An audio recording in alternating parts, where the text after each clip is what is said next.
Welcome to my YouTube channel എൻ്റെ വഴികൾ. ഏവർക്കും എൻ്റെ വഴികളിലേക്ക് സ്വാഗതം. ഇനിയും എൻ്റെ ചാനൽ സബ്സ്ക്രൈബ് ചെയ്യാത്തവർ സബ്സ്ക്രൈബ് ചെയ്യുക. എൻ്റെ വീഡിയോ ഇഷ്ടമായി ലൈക്ക് ചെയ്യുക. ഇസ്രായേൽ യുദ്ധം പുനരാരംഭിച്ചിരിക്കുന്നു. വെടിനിർത്തൽ കരാർ അസാധുവായി. ഗസയിൽ ഇസ്രായേൽ നടത്തിയ ആക്രമണത്തിൽ മരണം ഏകദേശം 250-നോടടുത്തായി. മരണസംഖ്യ ഇനിയും ഉയരും. ഇസ്രായേൽ പ്രധാനമന്ത്രി ബെഞ്ചമിൻ നെതന്യാഹുവും പ്രതിരോധ മന്ത്രിയും തങ്ങളുടെ സൈന്യത്തിന് നിർദ്ദേശം നൽകിയത് ഹമാസിനെതിരെ ഏറ്റവും ശക്തമായ ആക്രമണം നടത്തുക എന്നതാണ്. ഇസ്രായേൽ സൈന്യം പറയുന്നത് ഹമാസിന് നേരെയുള്ള യുദ്ധം വ്യോമാക്രമണത്തിൽ മാത്രം ഒതുങ്ങില്ല, സാധ്യമായ എല്ലാ മാർഗങ്ങളിലും ഹമാസിനെ തുരത്തുമെന്നാണ്. ഇതിന് കാരണമായി ഇസ്രായേൽ പറയുന്നത് ഹമാസ് ഒന്നാംഘട്ട വെടിനിർത്തൽ കരാർ നീട്ടാൻ അനുവദിക്കാതെ പലതവണയായി നിഷേധാത്മക നിലപാടുമായി മുന്നോട്ട് പോകുന്നുവെന്നാണ്.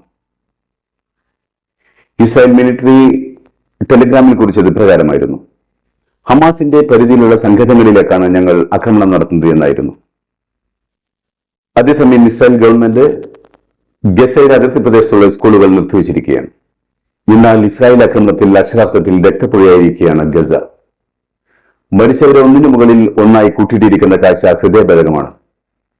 പാവക്കുട്ടികളെ പോലെ നിശ്ചലരായി കിടക്കുന്ന പിഞ്ചുകുട്ടികൾ എത്ര ക്രൂരനായ ശത്രുവിന്റെയും ഹൃദയമിടിപ്പ് ഒരു നിമിഷത്തേക്കെങ്കിലും നിശ്ചലമാക്കും. വയസ്സായവരും സ്ത്രീകളും കുട്ടികളുമാണ് കൊല്ലപ്പെട്ടവരിൽ കൂടുതലും.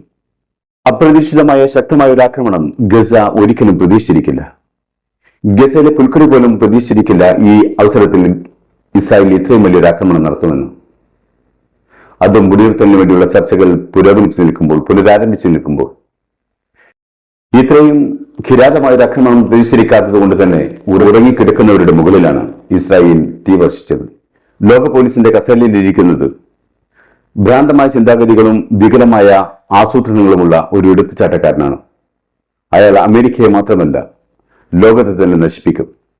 ആ മനുഷ്യന്റെ പ്രവൃത്തികളായിരിക്കാം മൂന്നാം ലോക മഹായുദ്ധത്തിലേക്ക് നയിക്കുക. വിവേകമില്ലാത്തവരും വികാരത്തിനടിമയായ കച്ചവടക്കാരൻ. വെടിനിർത്തൽ കരാറിന്റെ 42-ാം ദിവസവും മുസ്ലിങ്ങൾക്ക് ചരിത്ര സംഭവമായ ബദർ യുദ്ധത്തിന്റെ ദിവസം തന്നെ ഇത്രയും വലിയൊരു ആക്രമണത്തിന് ഇസ്രായേൽ തിരഞ്ഞെടുത്തത് യാദൃശ്ചികമാവാൻ വഴിയില്ല. അത്രമാത്രം ഇസ്ലാമോഫോബിക്കായവരാണ് നെതന്യാഹുവിനെ പിന്താങ്ങുന്നത്. ഇസ്രായേൽ പ്രധാനമന്ത്രി ബെഞ്ചമിൻ നെതന്യാഹുവും അദ്ദേഹത്തിന്റെ പ്രതിരോധ മന്ത്രി ഇസ്രായേൽ ഖേത്തും ചേർന്ന് കഴിഞ്ഞ ആഴ്ചയിൽ തന്നെ ഗസയിൽ യുദ്ധം പുനരാരംഭിക്കാൻ കോപ്പുകൂട്ടിയിരുന്നു എന്നതാണ് ഇസ്രായേൽ മിലിറ്ററിയിൽ നിന്നും ചോരുന്ന രഹസ്യം. അതിനുവേണ്ടി 10,000-കണക്കിന് റിസർവ്ഡ് സേനയെ തയ്യാറാക്കുകയും ചെയ്തിരുന്നു. ഇസ്രായേൽ പ്രതിരോധ മന്ത്രി ഇസ്രായേൽ ഖേത്ത് പറഞ്ഞത് ഗസക്കുമിതെ നരകത്തിന്റെ വാതിലുകൾ തുറക്കുകയാണെന്നാണ്.